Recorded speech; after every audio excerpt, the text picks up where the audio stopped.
Bonjour. Aujourd'hui, on va essayer de traiter le deuxième chapitre qui s'intitule Les théories explicatives du sous-développement de la partie numéro 4, le développement et les perspectives d'évolution. À travers cette vidéo et votre trace écrite, vous devriez être capable, à travers des documents, de dégager la théorie explicative ou le facteur explicatif du sous-développement, de nommer l'auteur et sa théorie. Multiples et divers facteurs expliquent le sous-développement, mais on va mettre ici l'accent sur certains cas soulevés par 5 grands économistes qui analysent le sous-développement comme étant le produit des facteurs de blocage de la croissance économique de nature interne ou externe, ou les deux en même temps. Commençons par les facteurs internes. La première théorie est dénommée la théorie ou la thèse du retard de développement ou les étapes de la croissance de l'économiste Rostov. Selon cet économiste, le sous-développement n'est qu'un simple retard de développement. Autrement dit, c'est une étape d'un processus linéaire de développement composé de 5 étapes. La première phase, la société traditionnelle, c'est une société rurale qui s'appuie principalement sur l'agriculture comme une source de richesse. Elle se caractérise par l'absence de notion de profit puisque la production est destinée à satisfaire les besoins domestiques. La deuxième phase, les conditions préalables au décollage.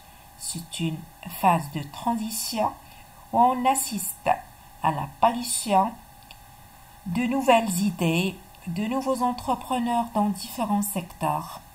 Autrement dit, à la mise en place des conditions nécessaires d'un décollage économique. Troisième phase, le décollage. Elle se caractérise par une croissance économique soutenue, régulière, une augmentation du taux d'investissement, du taux de l'épargne, de la demande. Une quatrième étape, la marche vers la maturité. Elle se caractérise aussi par une croissance économique soutenue, en plus une industrialisation plus importante, une valorisation des exportations importante aussi, une urbanisation accélérée de l'innovation, de l'apparition des technologies modernes. La phase numéro 5, la société de consommation de masse. C'est une étape qui se caractérise par une croissance économique forte, répartie de manière équitable, accompagnée par une amélioration de la qualité de vie, de la satisfaction meilleure des besoins de la population, de la diffusion des nouveaux services ou la diffusion massive des services. Alors, selon cet économiste, si certains pays ont atteint l'étape finale, c'est-à-dire le développement, d'autres sont en cours ou sont en route. Et s'ils sont en retard, ce retard, bien sûr, est dû à l'inefficacité des stratégies et des politiques économiques adoptées par ces pays. Donc, la cause ici du sous-développement est d'origine interne. Passons maintenant à la deuxième théorie. C'est la théorie des cercles vicieux de pauvreté de l'économiste américain Nurks. Alors, selon cet économiste, le sous-développement s'explique par l'insuffisance structurelle de revenus, de l'épargne, de la demande. Et cette pauvreté, bien sûr, constitue un facteur de blocage de la croissance économique, condition indispensable à tout développement. Prenons un exemple de cercle vicieux de pauvreté, schématisé bien sûr par Nurks. Un revenu faible entraîne automatiquement une épargne faible.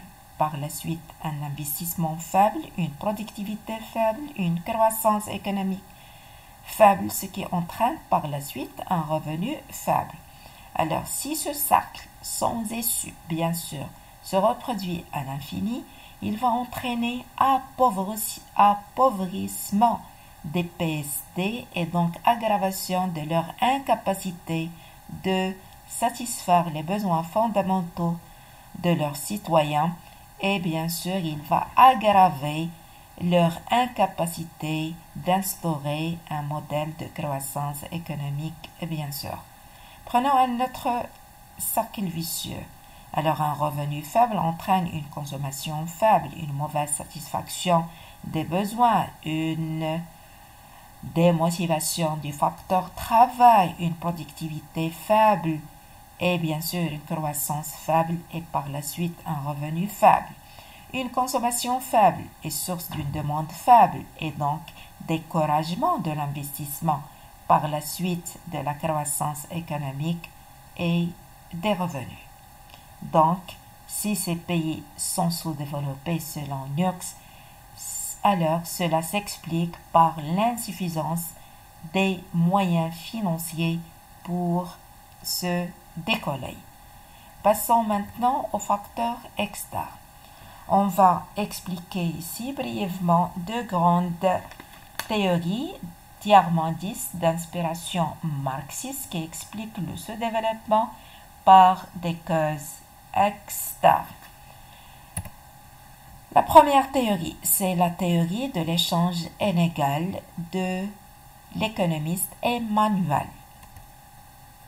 Selon cet économiste, le sous-développement est le résultat d'un échange international inégal, c'est-à-dire les PSD exportent les produits primaires de faible valeur ajoutée à bas prix aux pays développés, par exemple les produits agricoles, les matières premières, les ressources énergétiques.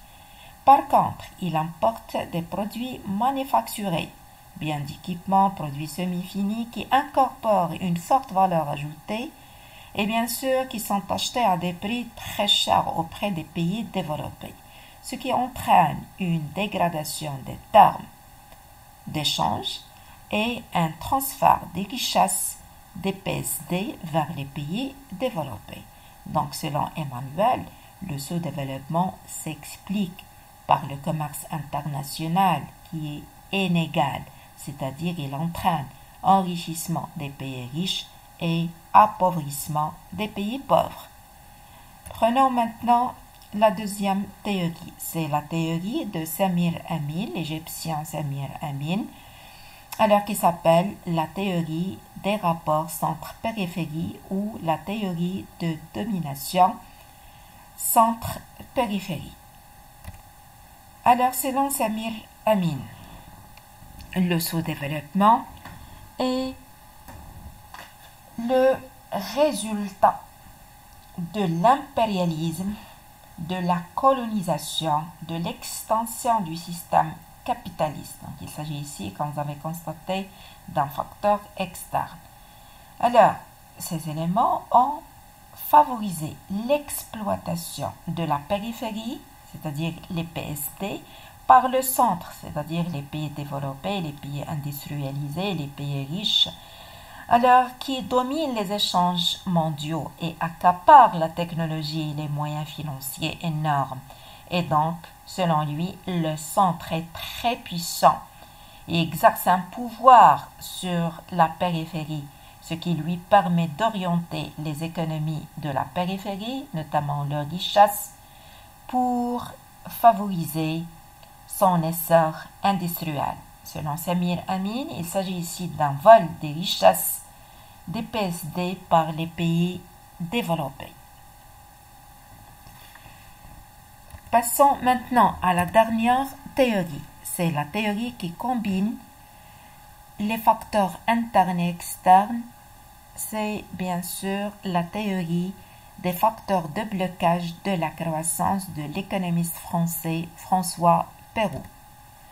Selon cet économiste, le sous-développement est le produit d'un blocage de croissance économique résultant de la combinaison des facteurs internes et des facteurs externes, ce qui entraîne la non-couverture du coût de l'homme, c'est-à-dire la non-satisfaction des besoins fondamentaux. Alors, les causes internes, d'après cet auteur, c'est le dualisme et la désarticulation. Il s'agit ici de la juxtaposition dans les PSD de deux secteurs. L'un moderne, plus compétitif, dont la production est orientée vers le marché, alors que l'autre est traditionnel, moins compétitif, dont la production est destinée bien sûr à la satisfaction des besoins domestiques, et ces deux secteurs sont faiblement liés et articulés, ce qui défavorise une croissance économique bien sûr régulière et soutenue. En plus, les PSD souffrent d'une dépendance multiforme, financière vu l'insuffisance des moyens financiers, technologiques, il importe les biens d'équipement auprès des pays développés, commercial, il commerce trop avec les pays développés. Alors cette dépendance, bien sûr, va limiter leur capacité d'adopter un mode de croissance qui renforce leur autonomie. Alors, à bientôt et à la séquence prochaine.